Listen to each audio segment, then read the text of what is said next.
ناظرین السلام علیکم ورحمۃ اللہ وبرکاتہ۔ بہت سے ساتھیوں کی جانب سے یہ پیغام آ رہا ہے، یہ خبر آ رہی ہے، اور آج کے اخبار میں بھی یہ خبر اردو اخبار ایشیا ایکسپریس میں بھی شائع کی گئی کہ تبلیغی جماعت پر پابندی نہیں لگائی گئی، بلکہ افریقہ کی ایک تنظیم ہے، ایک گروپ ہے الاحباب نامی گروپ، اس پر پابندی لگائی گئی ہے۔ لیکن میرا ایک ہی سوال ہے، صرف ایک سوال، کہ اگر یہ خبر غلط ہے کہ مروجہ دعوت و تبلیغ جس کا تعلق حضرت جی مولانا الیاس رحمۃ اللہ علیہ سے ہے، اگر اس پر پابندی نہیں لگائی گئی ہے، تو پھر سعودی عرب میں موجود بہت سے احباب یہ کیوں کہہ رہے ہیں کہ خطبوں میں ہندوستان کی جماعت اور اسی طرح حضرت جی الیاس رحمۃ اللہ علیہ کا نام لیا گیا ہے؟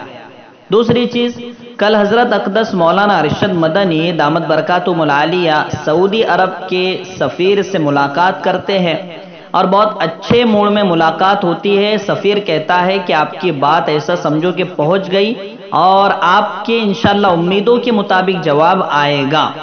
تو یہ سفیر کہہ رہا ہے، اور حضرت اقدس مولانا ارشد مدنی نے مروجہ دعوت و تبلیغ کے سلسلے میں ہی ملاقات کی ہے کہ ایسا نہیں ہے، یہ غلط فہمیاں ہیں۔ دعوت و تبلیغ تو ایک مبارک مشن ہے، اس طریقے سے ان سے جا کر بات کی ہے اور انہوں نے یہ یقین دہانی کرائی ہے۔